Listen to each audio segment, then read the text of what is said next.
चीन आबी तहफ़्फ़ुज़ के मंसूबों में मुसलसल सरमाकारी कर रहा है। मुल्क की जानिब से आबी वसाइल को महफूज बनाने के लिए आबी नेटवर्क के मजीद बुनियादी ढांचे तामीर किए जा रहे हैं। मजीद तफसीलात बीजिंग से A1 TV के नुमाइंदे शाहिद अफराज खान की रिपोर्ट में।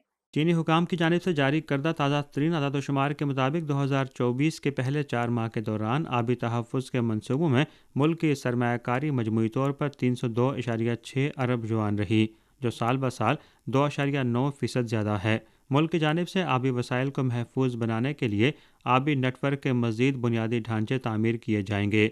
जनवरी से अप्रैल तक चीन ने आबी बका के हवाले से 302.6 अरब युआन की सरमायाकारी मुकम्मल की, जो पिछले साल के इसी अरसे के मुकाबले में 2.9% ज़ायद है।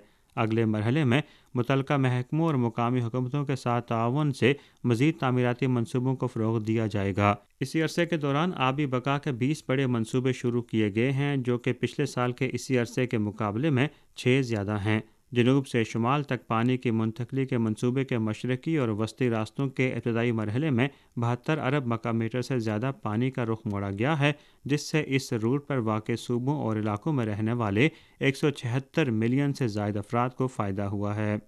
चीन ने जदीद टेक्नोलॉजी की मदद से तहफ़्फ़ुज़ आब के मनसूबों को आगे बढ़ाया है और पानी के तहफ़्फ़ुज़ के मनसूबों में मुसलसल सरमायाकारी की है, जिससे मुल्क की समाजी मुआशी तरक्की में नुमाया समरात बरामद हुए हैं। Shahid Afraz Khan, A1 TV, Beijing.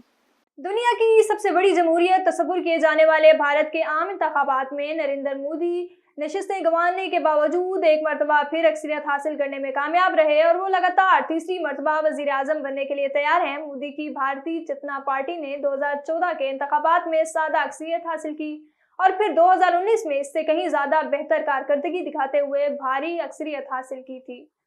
Spain, Ireland और नॉर्वे के बाद यूरोपीय मुल्क स्लोवेनिया ने भी फ़लस्तीन को बाकायदा आज़ाद रियासत तस्लीम कर लिया। मीडिया रिपोर्ट के मुताबिक स्लोवेनिया की पार्लियामेंट ने फ़लस्तीन को तस्लीम करने की मंजूरी दे दी। 90 रुकनी पार्लियामेंट में से 52 अरकान ने बिल की हमायत की, जबकि दीगर अरकान गैर हाजिर रहे। स्लोवेनिया का कहना था कि 2 रियासतों का क़याम ही मशरिकी वुस्ता में अमन ला सकता है।